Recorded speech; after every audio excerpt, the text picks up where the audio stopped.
우리 주님의 복음의 그 놀라우신 은혜가 우리 모든 예배하는 성도님들에게 충만하게 임하시기를 주님의 이름으로 축복합니다. 네. 세상에 있는 직업 가운데 여러 직업들이 있는데 도선사라는 직업이 있습니다. 여러분 들어보신 분들이 있으실 텐데요. 큰 배를 이렇게 항구에 들어올 때 접안시키고 잘 그 항구에 정박할 수 있도록 도와주는 그런 직업이 되겠습니다. 이 직업이 연봉도 아주 높고 한국에서는 이걸 거의 연봉이 한 30만 불 정도 된다고 그래요.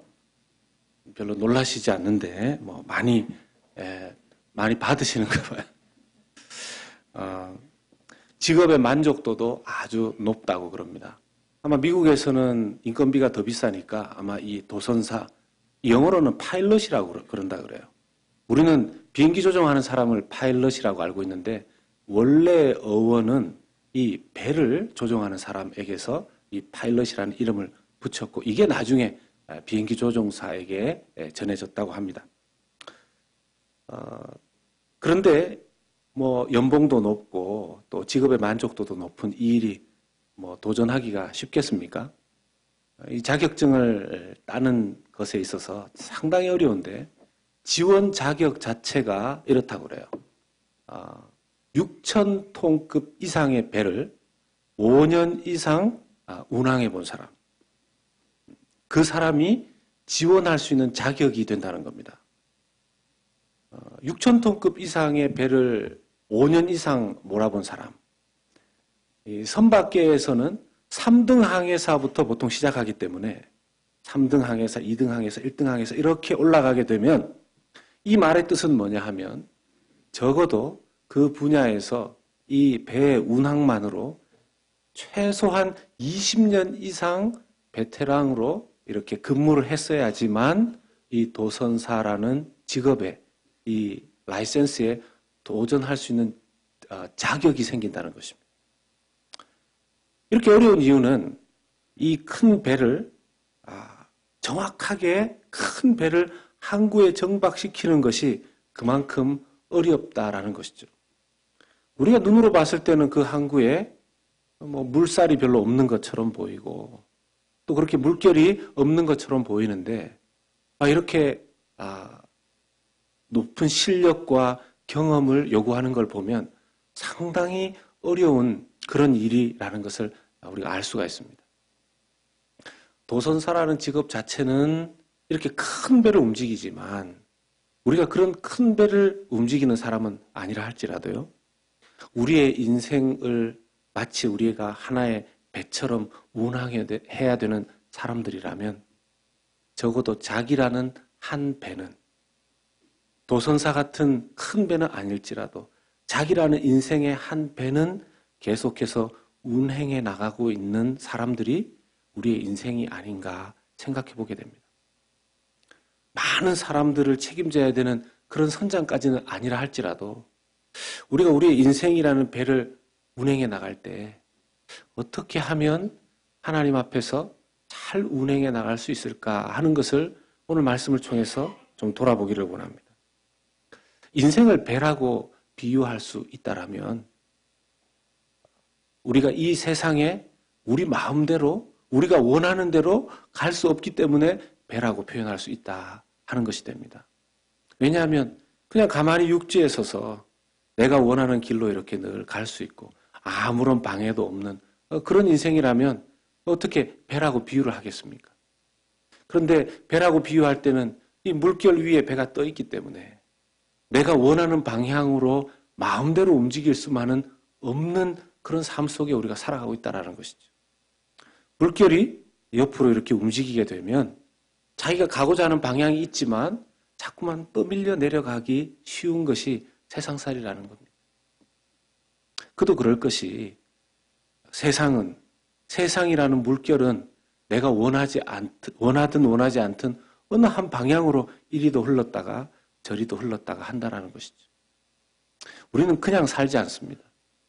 세상의 영향을 받고 삽니다. 또 세상의 문화라는 영향을 받고 삽니다. 오늘 우리가 함께 읽은 이 히브리서의 말씀은 그 당시에 문화와 환경이 이렇습니다. 네로 황제가 다스리던 때였었습니다. 그때 가장 많은 어려움 속에 있었던 사람들이 그리스도인들이었어요. 네로 황제가 행하는 그 박해가 얼마나 고통스러운지, 마치 인생살이 가운데에서 큰 태풍을 만나서 그 태풍 가운데 배가 좌초할 것처럼 느껴지는 그 상황을 그 당시에 그리스도인들은 경험하고 있었던 것입니다. 그 고난의 물결을 어떻게 이겨내야 될지 난감한 상황 속에 있는 그들을 향해서 하나님께서 이 히브리서를 주셨던 것입니다. 그들 중에 일부는 이 거센 풍랑이, 이 거센 폭풍이 예수를 믿었기 때문에 온 것이다 라고 생각했습니다. 그래서 이전 편안한 환경이었었던 유대교로 돌아가자. 유대교로 다시 돌아가면, 예수를 믿는 것을 포기하고 유대교로 돌아가면 우리는 안전하게 될 것이다. 그런 분위기가 일어나게 된 것이죠. 오늘날 이 세상에 웬만한 나라에서는 이런 박해는 잘 없습니다. 그러나 그런 박해까지는 아니라 할지라도 우리의 인생 개개인적으로 닥치는 어려움이 생기게 되면 그 작고 큰 인생의 어려움 파도 때문에 우리도 이전으로 돌아가려고 하는 그런 습성이, 그런 습관이 우리에게서 나타나게 됩니다.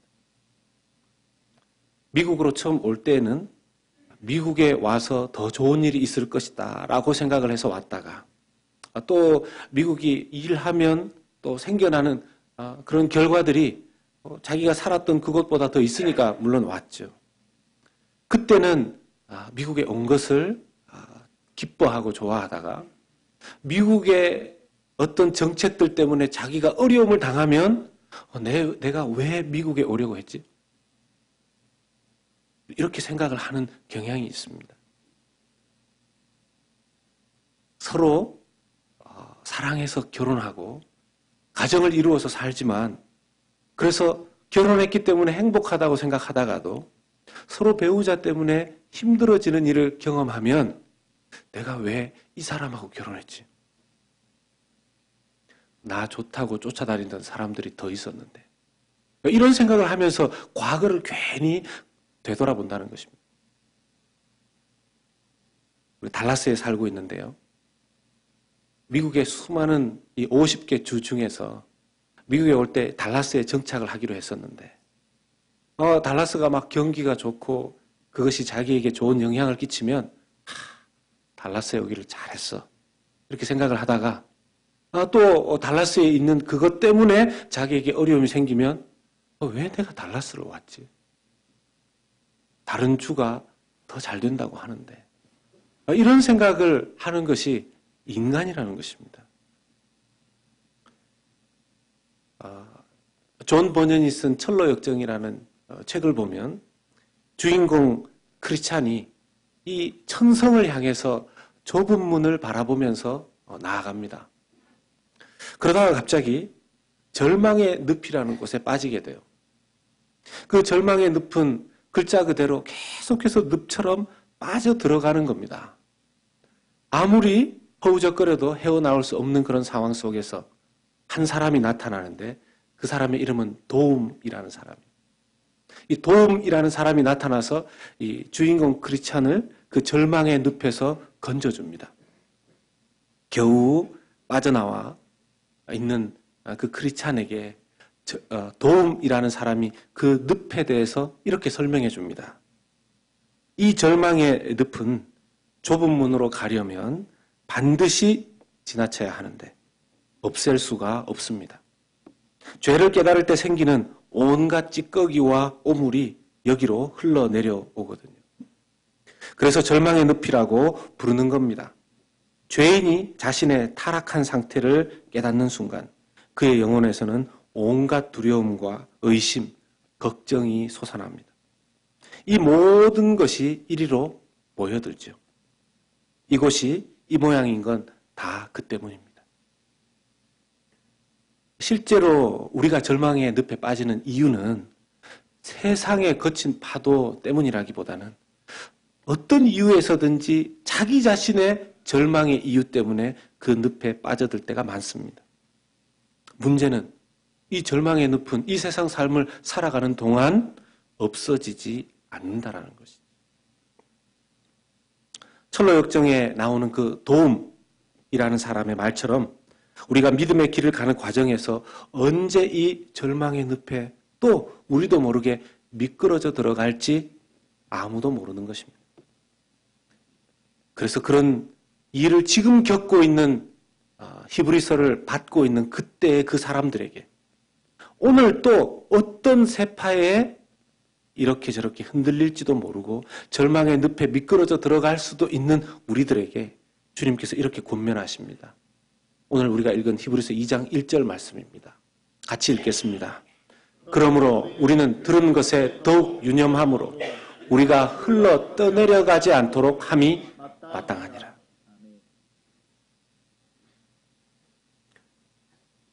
우리가 사는 세상에 어떤 일들에, 어떤 절망에, 어떤 파도에 흘러 떠내려가지 않도록 유념하는 것이 마땅하다는 것입니다.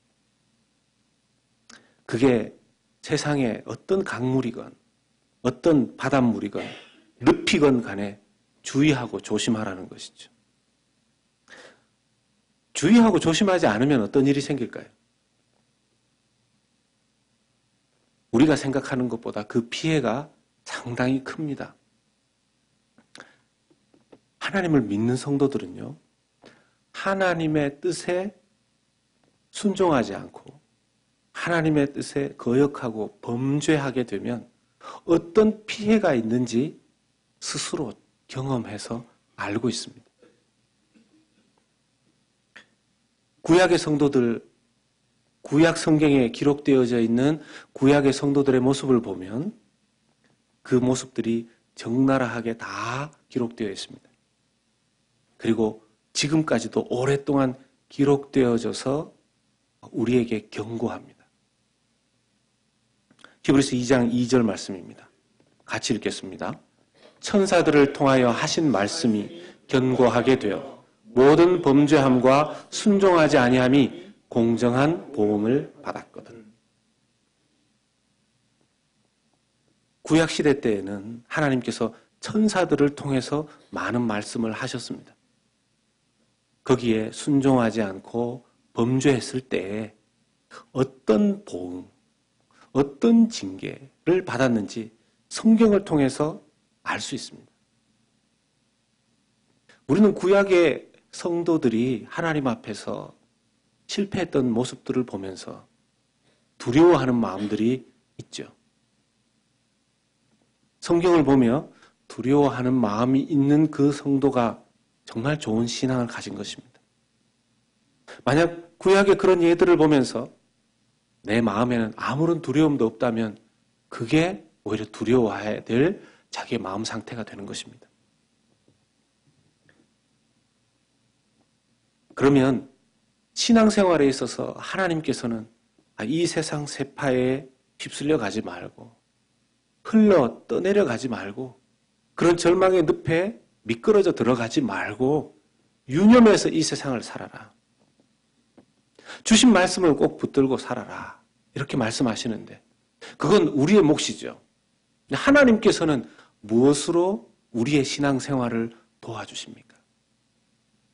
무엇으로 이 세상 가운데 우리가 하나님 백성들처럼 백성으로 자녀로서 살 수 있도록 도와주십니까? 주님의 우리를 향한 도우심은 무엇입니까? 하나님께서 우리를 어떻게 도우시지요? 첫 번째는 예수 그리스도를 우리에게 주심으로 도와주십니다. 우리에게 예수 그리스도를 도와주셔서 이 땅의 삶을 살아갈 수 있도록 도우십니다. 히브리서 2장 3절 말씀입니다. 같이 읽어보겠습니다. 우리가 이같이 큰 구원을 등한히 여기면 어찌 그 보응을 피하리요. 이 구원은 처음에 주로 말씀하신 바요 들은 자들이 우리에게 확정한 바니. 아멘. 이 말씀 가운데 나오는 큰 구원은 예수 그리스도를 의미하는 것입니다. 구약에 하나님께서 구원하시기 위해서 천사들을 통해서 여러 말씀을 주셨는데 구원하시기 위해서 주신 것이죠. 그런데 신약에 와서 하나님께서 큰 구원을 우리에게 허락하셨습니다. 예수 그리스도의 십자가와 그 부활의 복음을 통해서 그 복음의 주인공이 되시는 예수 그리스도를 통해서 우리에게 큰 구원 베풀어 주신 줄로 믿습니다. 그런데 그 큰 구원을 등한히 여기면, 소홀히 여기면 그 보응, 그 징계를 어떻게 피할 수 있겠느냐 말입니다. 히브리서를 받는 그들은 자기들에게 큰 구원이 주어졌는데 그 큰 구원을 소홀히 여기고 다시 유대교로 돌아간다 하는 것에 대한 하나님의 경고이고요. 오늘날 우리의 삶 속에서는 우리 삶 속에 어떤 일들이 있는지 모르지만 우리가 무엇으로 우리의 인생의 구원을 삼으려고 하는지 모르지만 그것은 결코 우리의 구원이 될 수 없다는 것입니다. 물질도, 지식도, 건강도, 그 어떤 명예도 우리에게 구원이 될 수 없다는 것입니다. 우리는 모릅니다. 우리가 어떤 배금주의 속에 살아가고 있는지, 우리가 어떤 우상 숭배 속에서 살아가고 있는지 잘 모릅니다. 자기도 모르게 그것이 자기에게 구원이 되고 있다는 사실을 잘 모릅니다. 그런데 하나님께서 우리에게 말씀하십니다. 오로지 이 세상의 가장 큰 구원은 예수 그리스도로 말미암아 우리에게 주어진다라는 사실을 반드시 기억해야 될 줄로 믿습니다. 여러분, 이 말씀 2장 이 3절의 말씀을 보면요. 큰 구원이라고 이야기를 했고 또 이 구원이라고 2장 3절 말씀 한 절 말씀 안에 큰 구원에 대한 단어가 2번이나 등장을 합니다. 예수 그리스도가 이렇게 중요하다는 것이죠. 그런데 그것이 이 세상 살아가는 것에 예수 그리스도가 큰 구원이 된다는 것이 우리에게 정말 얼마나 소용이 있을까요?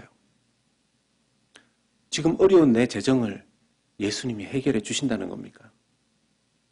지금 어려워진 내 건강의 문제를 예수님께서 도와주신다는 겁니까?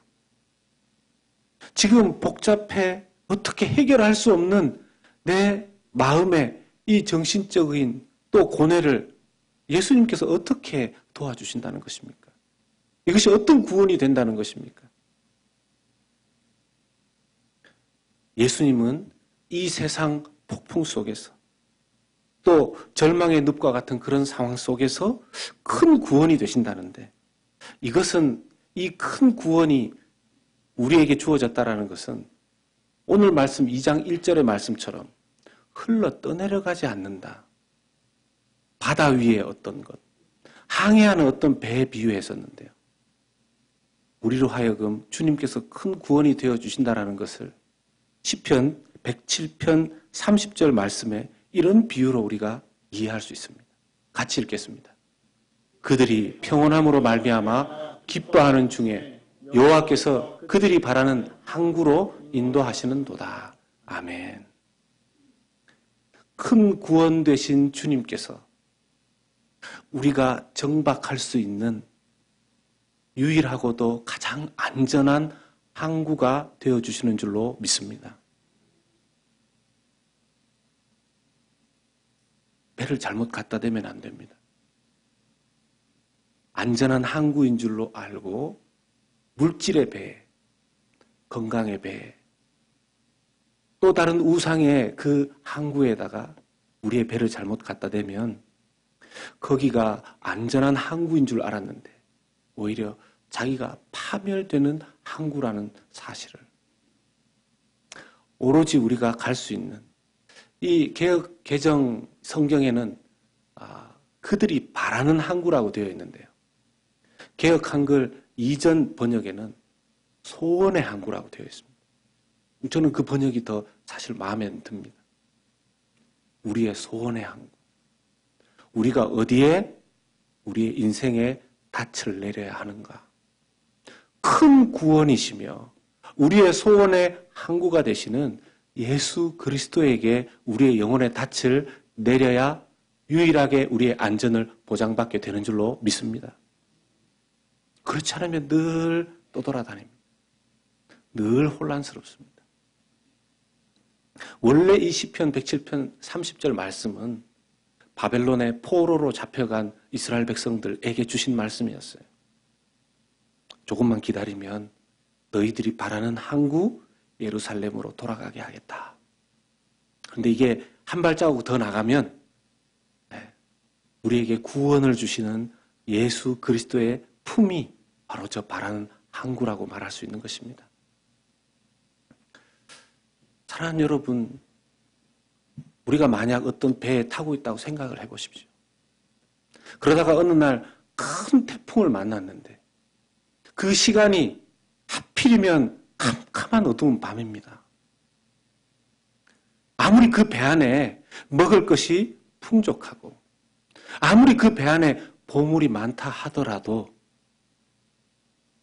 그 태풍을 만난 캄캄한 밤중에 배 안에서 소원하는 것은 뭐겠습니까? 빨리 항구에 도착하고 싶다는 거 아니겠습니까? 자기의 인생이 어디에 있을 때 가장 안전한지를 믿음의 사람들은 늘 확인하면서 살아가야 될 줄로 믿습니다. 이번 주에 신방을 하는 가운데 몸이 불편한 권사님 한 분 신방을 했는데요. 1분도 앉아있기 힘드시다는 거예요. 1분을 서 있기도 힘드시다는 겁니다.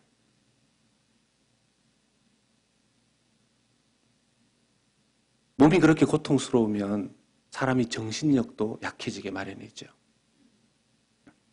권사님 그럴 때는 어떻게 하십니까? 하고 여쭤보니까 기도하죠. 그리고 이전에 외웠던 성경 구절을 암송합니다. 이렇게 얘기하시는 거예요. 그러시면서 그 자리에서 시편 1편의 말씀을 암송하시는 겁니다.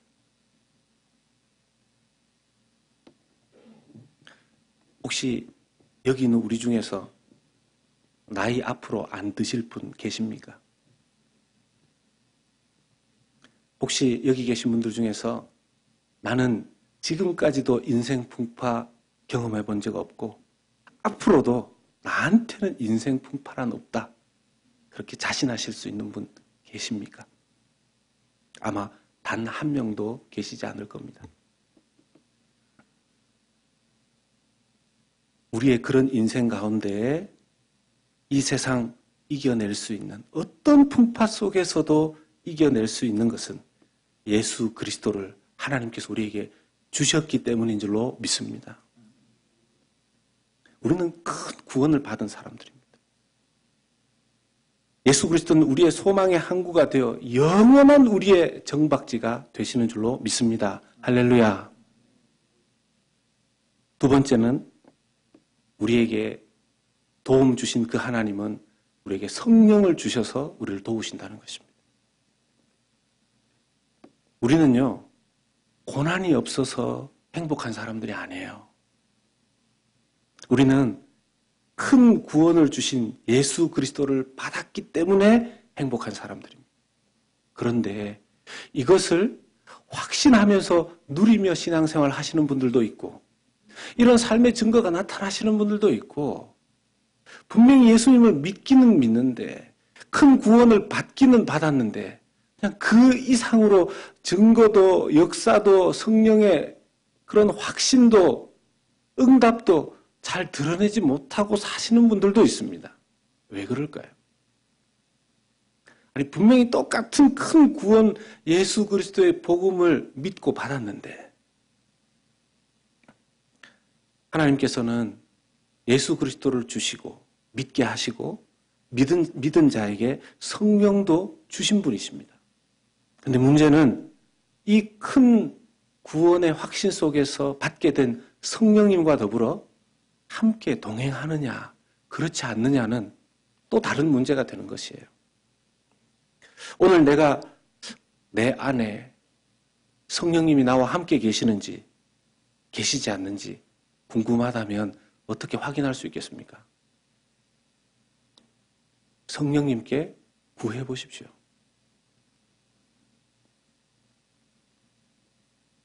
똑같은 하나님의 백성이고 똑같은 하나님 믿고 있는 우리가 아닙니까? 구약에서 역사하셨던 그 하나님은 신약에서 바뀌셨습니까? 2000년 전, 3000년 전, 5000년 전, 그 전에 하나님이시라서 시간이 흐르시면서 하나님도 나이 드셔서 노쇠해지셨습니까?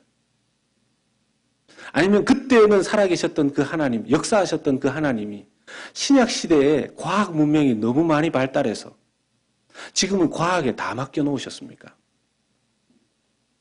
그때나 지금이나 동일하신, 살아계신, 전능하신 여호와 하나님이신 줄로 믿습니다. 그러면 그 하나님을 누릴 수 있도록 우리에게 성령을 주셨는데 왜 어떤 분은 성령이 하나님이 자기와 함께 있다는 것을 확신하면서 다른 사람들에게도 그 증거를 보여주면서 살고 어떤 사람들은 믿기는 믿는데 그렇게 내가 증거까지 보여주지는 못하겠습니다. 그렇게 살까요? 다름 아니라 성령님께 구하지 않기 때문이죠. 구하면 다 나타나게 되어 있습니다. 단 반드시 하나님의 뜻을 따라 구해야 한다는 것입니다. 오늘 말씀 히브리서 2장 4절 말씀 보겠습니다. 같이 읽습니다. 하나님도 표적들과 기사들과 여러 가지 능력과 및 자기의 뜻을 따라 성령이 자기 나누어 주신 것으로서 그들과 함께 증언하셨느니라. 아멘. 여러분, 하나님께서 표적과 기사와 능력을 성령에 나누어 주신 그것을 따라서 초대교회 그들뿐만 아니라 구약시대의 그들뿐만 아니라 오늘도 우리에게 베풀어 주시는 줄로 믿습니다. 그런데 문제는 저 말씀 가운데 꼭 한 가지를 반드시 기억해야 합니다. 누구의 뜻을 따라요? 자기의 뜻을 따라.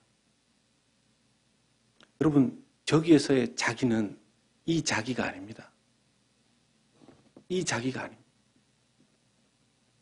내 뜻을 따라 아무리 성령님 로또의 번호를 가르쳐 주십시오. 가르쳐 주시지 않습니다. 아무리 구해도 그것은 가르쳐 주시지 않습니다. 왜요?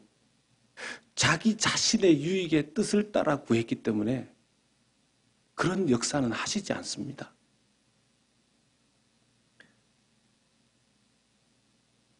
먼저 그의 나라와 의를 위해서 하나님의 뜻 가운데 구할 때 주님께서 오늘도 표적과 기사와 능력과 모든 은사들을 우리의 삶 가운데 베풀어 주실 줄로 믿습니다. 하나님 자신의 뜻을 따라 구해야 한다는 것이죠. 이 히브리서 2장 4절의 자기를 잘 구분해야 오늘날 하나님의 능력을 경험하면서 살 수 있게 되는 줄로 믿습니다. 사랑하는 여러분, 이제 이번 한 주간도 예배가 끝나고 저 문을 열고 나가시면 세상이라는 바다 위를 여러분들이 항해하게 되실 겁니다. 자칫 잘못하면 절망이라는 늪 근처도 다니시게 될 겁니다. 이번 주간 소망의 항구가 되시는 예수 그리스도에게 여러분들의 영혼의 닻을 내리고 거기에 잘 자신의 영혼을 묶어 승리하시는 여러분들 되시기를 축복합니다. 또한 저와 여러분들 안에 이미 주신 성령으로 말미암아 세상 어떤 일에도 흘러 떠내려가지 않도록 말씀으로 자기를 묶고 예수 그리스도의 그 소망의 항구에 자기의 영혼의 닻을 내려서 성령의 그 확신, 오늘도 살아계신 하나님께서 내게 응답하시고 다른 사람들은 몰라도 내게는 하나님 살아계신 기적 같은 일들이 일어나고 있다라는 것을 경험하면서 살아가시는 여러분들 되시기를 바랍니다. 삼위일체 하나님의 사랑과 은혜가 여러분들과 함께 하시기를 축복합니다. 기도하십시다.